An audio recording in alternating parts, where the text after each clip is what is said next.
حضرت یوسف علیہ السلام حصہ اول۔ حضرت یوسف علیہ السلام حضرت یعقوب علیہ السلام کے بیٹے، حضرت اسحاق علیہ السلام کے پوتے اور حضرت ابراہیم علیہ السلام کے پڑپوتے ہیں۔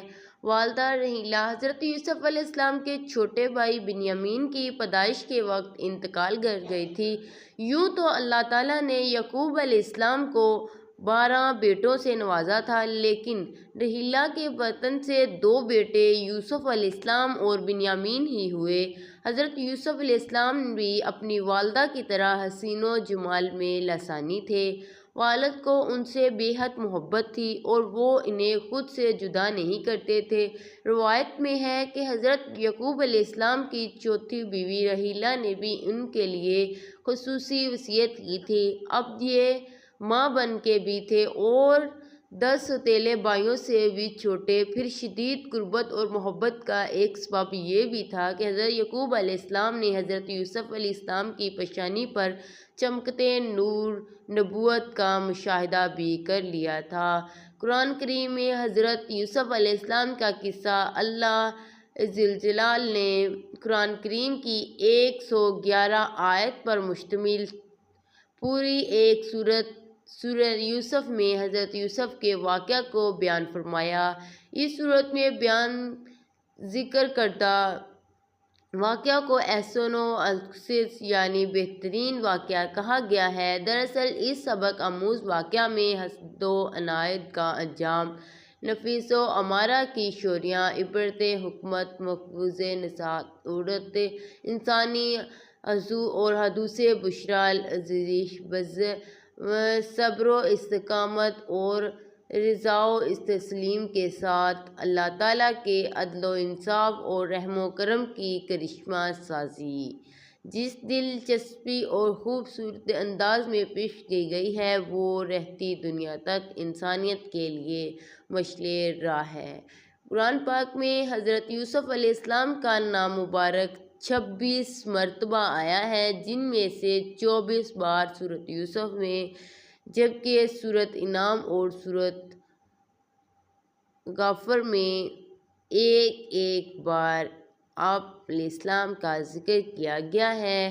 سورۃ یوسف کی شان و نزولیت میں ہے کہ جب حضور صلی اللہ علیہ وسلم مکہ معظمہ میں تشریف فرماتے اور آپ صلی اللہ علیہ وسلم کی خبر مدینہ طیبہ پہنچی تو وہاں کے یہودیوں نے اپنے چند آدمیوں اس کام کے لیے مکہ معظمہ بھیجے کہ وہ جا کر آپ صلی اللہ علیہ وسلم کی آزمائش کریں۔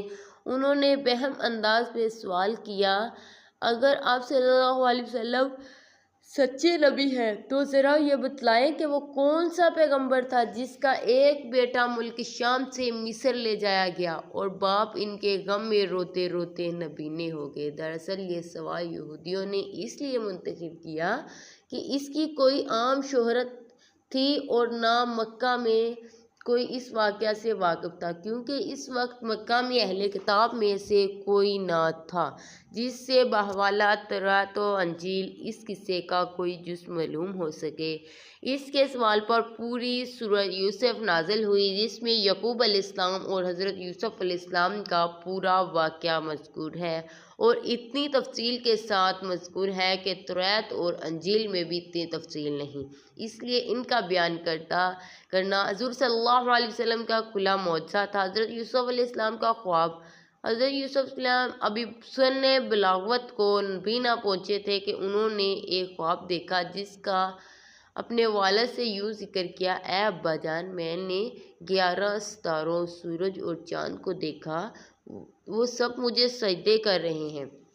حضرت یعقوب علیہ السلام نے جب بیٹے کا خواب سنا تو سمجھ گئے کہ یہ بڑا ہو کر اللہ کی جانب سے ایک عظیم منصب پر فائز ہوں گے، اس لیے انہیں اندیشہ ہوا کہ یوسف علیہ السلام کے سوتیلے بھائی ان کی عظمت کا اندازہ لگا کر شیطان کے بہکاوے میں آ کر ان کے دشمن نہ بن جائیں، انہیں کوئی نقصان نہ پہنچائیں۔ چنانچہ انہوں نے کہا، پیارے بیٹے، اپنے اس خواب کا ذکر اپنے بھائیوں سے نہ کرنا، ایسا نہ ہو کہ وہ تمہارا ساتھ کوئی فریب کاری کرے، کچھ شک نہیں کہ شیطان انسان کا کھلا دشمن ہے۔ سوتیلے بھائیوں کا حسد۔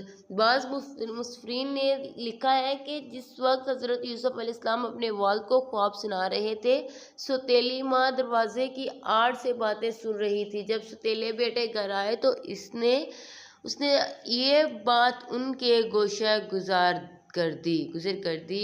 وہ ویسے بھی حضرت یوسف علیہ السلام سے حسد کرتے تھے، لہٰذا اس واقعے نے جلتی پر تیل کا کام کیا۔ انہوں نے یہ کسی طور گوارا نہ تھا کہ ان کا سوتیلا بھائی، چھوٹا بھائی شان و مرتبے میں ان سے آگے بڑھ جائے، لہٰذا ان سب نے حضرت یوسف علیہ السلام کو والد سے جدا کرنے کا فیصلہ کر لیا۔ انہوں نے آپس میں کہا کہ یوسف کو مار ڈالو یا اسے کسی ملک میں پھینک آؤ، پھر ابا کی توجہ صرف تمہاری طرف ہو جائے گی اور اس کے بعد تم اچھی حالت میں ہو جاؤ گے۔ ان میں سے ایک نے کہا کہ یوسف کو قتل نہ کرو بلکہ کسی اندھیرے کنویں میں ڈال آؤ تاکہ کوئی قافلہ اس کو نکال کر لے جائے۔ اگر تم کو کچھ کرنا ہی ہے تو یوں کرو کہ مفسرین لکھتے ہیں کہ کنویں میں ڈالنے کی تجویز بڑے سوتیلے بھائی یہود نے دی تھی۔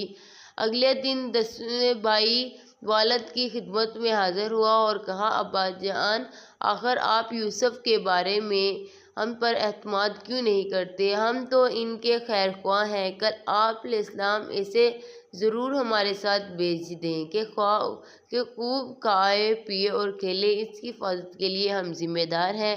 حضرت یعقوب علیہ السلام نے کہا، یہ امر مجھے غمناک کر دیتا ہے کہ تم اسے لے جاؤ، اور یہ بھی خوف ہے کہ تم کھیل میں اتنے غافل ہو جاؤ کہ اسے بھیڑیا کھا جائے۔ انہوں نے جواب دیا، ہم جیسی طاقتور جماعت کی موجودگی میں بھی اگر انہیں بھیڑیا کھا جائے تو ہم بالکل نکمے ہی ہوئے۔ حضرت